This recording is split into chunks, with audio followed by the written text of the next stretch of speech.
facilitator for the panel discussion is Mr. Inchi.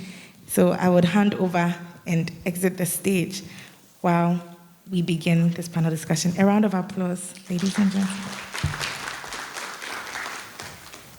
Thank you very much, Rabna. I think this year's program has been very well organized as compared to last year, and it's very impressive. Congratulations to the team again.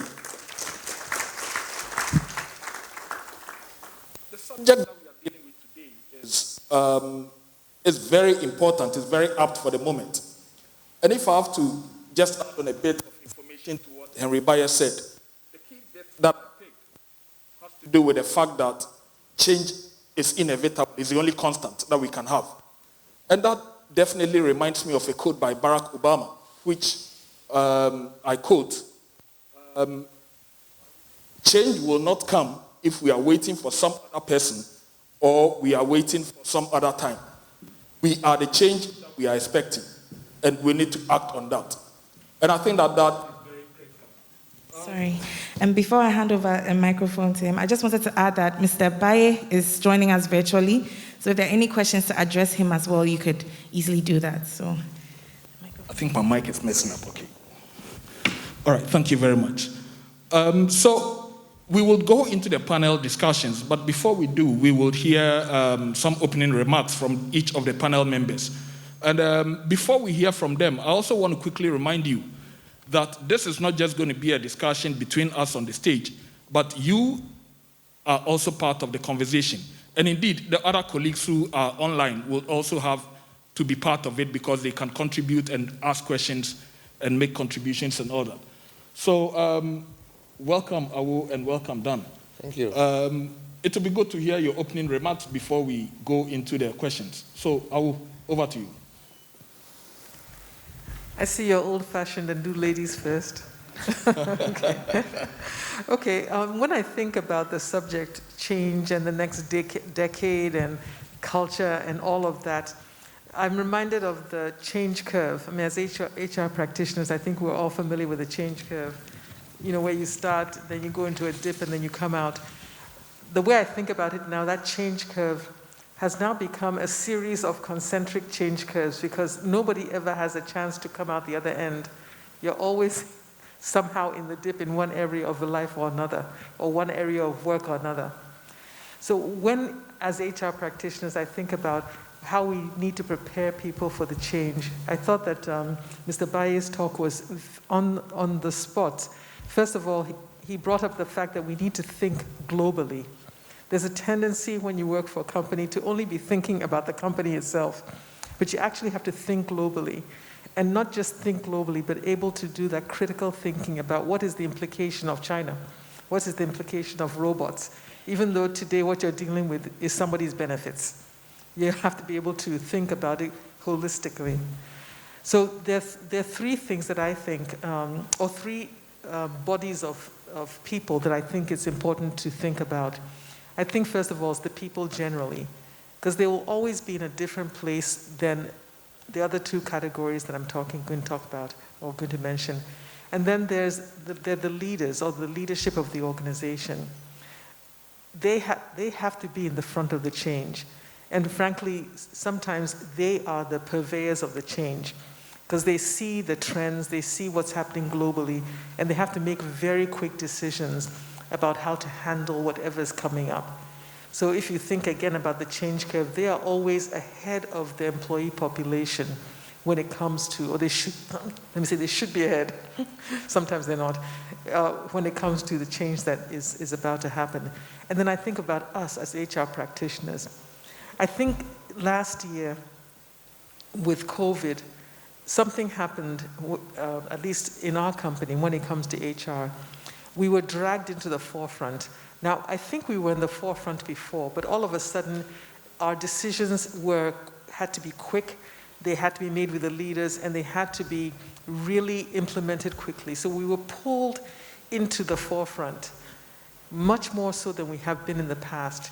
And I'm not sure that we can ever relinquish that role. We've been saying for decades that people are the most important asset. I had a boss who would come to my office from time to time and say, human resources, when are you going to put the human into resources? And I kind of knew what he was talking about. I thought we were doing a good job. But last year, of all the years that I've been working, we actually had to think about people in a very different way. And I could only thank Mr. Boi for his talk, because he has pointed out that there's so many things that we have to think about when we think about our people. And so I can't wait to hear how the rest of this panel goes. I'm not sure I have anything revolutionary to say other than we have to think in terms of HR being in the forefront and being able to deal tactically, but also strategically, and actually dealing with people, not with the administration or the paperwork or the systems, but actually dealing with people. That's a big change, I think, that I saw last year in my entire career, that we have to be able to deal with the people. So I can pause there. Sure, thank you very much. I will.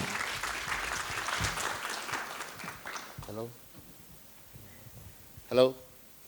Okay, so I think a lot has been said. Mr. Boi has put the topic into a certain perspective, who has added hers. Going forward, as Awo did say, all of us would have to put the human back in human resource.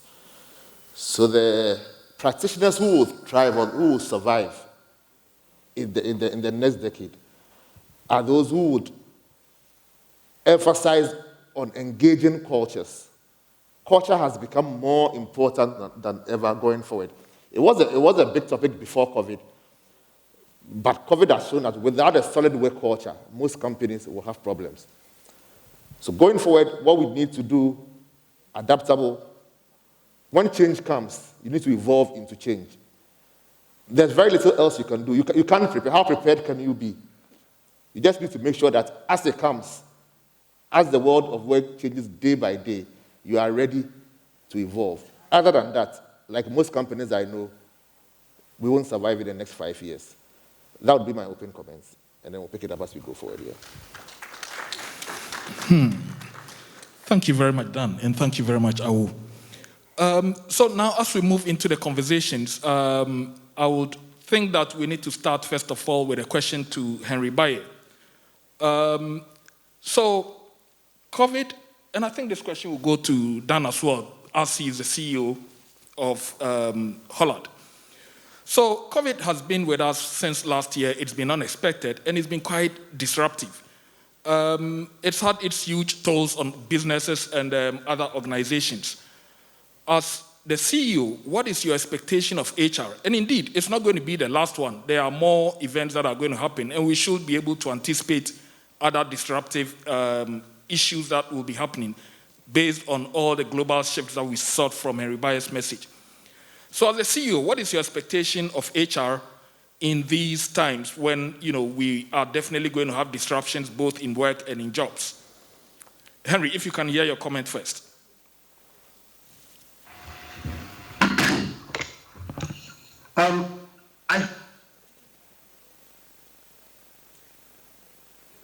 Technology that we're talking about has been such a nightmare for me this morning.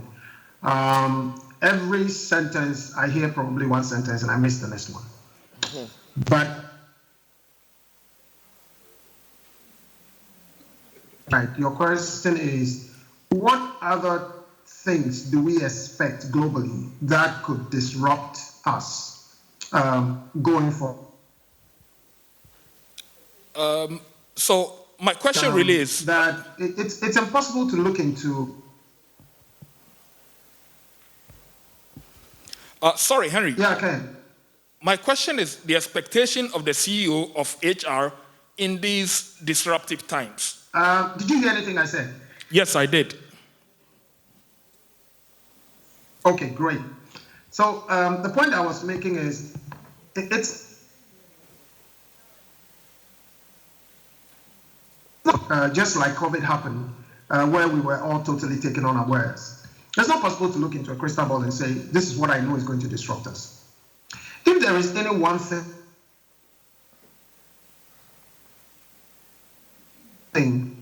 that I will say about the continuous cycle of change, it won't be that one thing, it will be change. And the simple reason is because normally normally, we decide what we want to change. We decide where our strategy should be heading. We decide what do we want the future to look like.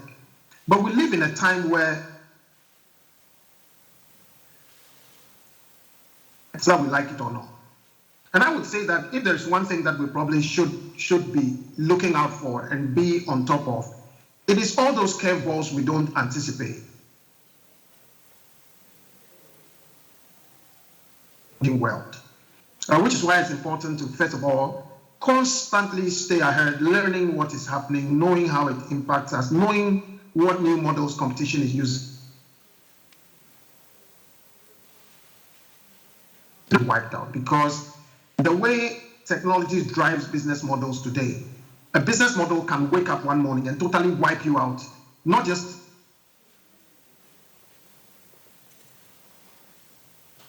and I would say change is the one big thing we need to look out for.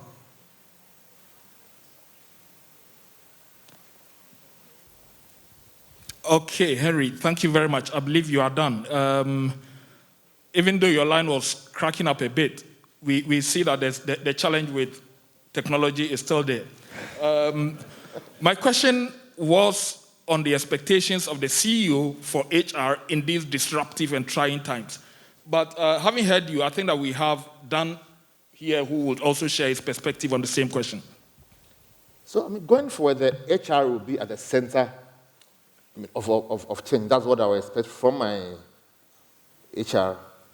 Trends are changing so fast, it's difficult to expect any form of preparation before trends change. How do you prepare for COVID? No one saw it coming. What I expect from the HR would be to instill the skills that would enable people evolve. What skills am I talking about? Technological intelligence. Every staff should be able to look around and know what technology or what innovation would disrupt our business. Cultural intelligence. I have friends living in Ghana and working to companies in the UK and Russia and all over the world. A time will come when labor, where you sit to work, will not be important. So you need a lot of cultural intelligence. You need emotional intelligence. I don't have to talk about that. You need cohesive collaboration, because we'll be working to and from all sorts of machines, other people we've never seen in our lives. So these are the skills that I would expect my HR to ensure are available in the company. But aside this and going forward, it's important to have a culture that hinges on adaptability, constant learning and relearning. Then you'll be ready to adapt when change comes. Aside this, it is difficult to expect anything else from the HR because you don't know what change will come next year. You can only be ready to evolve when the change comes. Okay, thank you very much, Dan. So as HR colleagues, we've heard broadly what the expectations of the CEOs are of us. And I believe that if we all are part of the session, we should be getting our questions ready and putting them together to be able to have our voices heard. So now my colleague Awo will also share with us a few thoughts on what the changing talent trends are. Because what we've heard Henry Bayer saying is the global shifts that are happening. And is there any impact on talent? Because as HR managers, our key focus area really has to do with talent management. And so it would be good to hear from Awo maybe 1, 2, 3 key talent shifts that are coming up as a result of this change in the shifts that we have in the global world.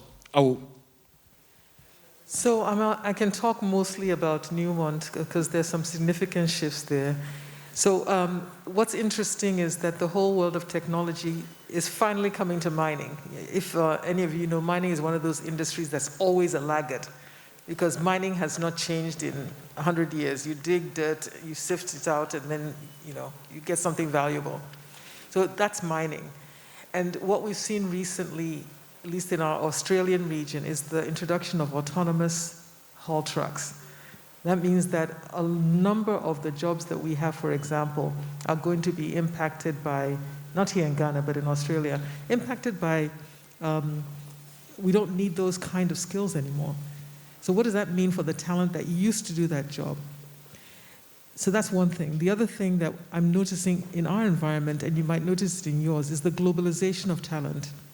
We actually now need to look globally for the skills that we need, because now there are pockets of experience in different areas of the world, and if you want the best, you actually want to go to that area to recruit.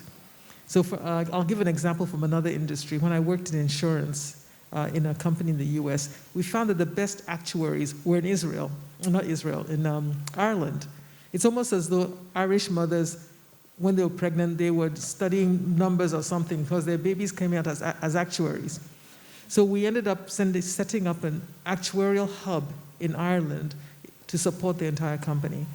I think we're going to see more of those kind of things, where we have hubs of talent because the schools are putting out people who are really good at those kind of things. Like here in Ghana, we could be a hub for mining engineering, for example, because our schools actually put out really good mining engineers. So I think that the war on talent may force us to be much more global in how we think about our talent. And actually, there's an opportunity there because we can look globally for Ghanaian talent and start to bring some of the diaspora back who have gotten skills internationally to come and work in our companies in Ghana. And that will help us to, again, have that global view as well as the local view that we need to have.